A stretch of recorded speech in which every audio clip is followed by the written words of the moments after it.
Chillax Lux. Chillax guy. Uy, ano yan? Ano yan? Ano yan? Sir, ito yung mga kakaiba sa amin. Seashells? Sir, meron kami nilalagay na squid ball. Squid ball? Oo, sir. Squid ball sa kape. Gusto mo ba to, sir? Okay lang yan. Kung ano man ang yan dyan. Ayaw sa gusto. Tignan mo. Kasama palang fish ball.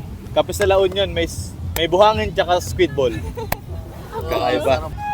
Stir. Yan. Sige lang, sir, sa pinakababa, you need to stir. Tapos ganun? bite and sip.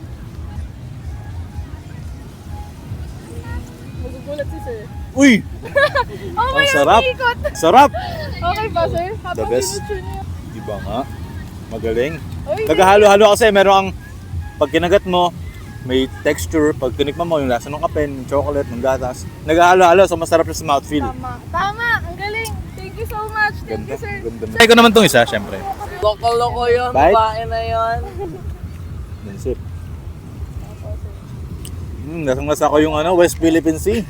Maalat, sir. Maalat. Maalat, Pero hindi, maalat. masarap. Anyway, mas nagustuhan ko tong ocean latte. Mas prefer ko. Mas gusto ko, parang mas matapang to? Tama ba? Mas gusto ko to. Kasi gusto ko yung mga pinaglalaban lang. Kasing tapang ko.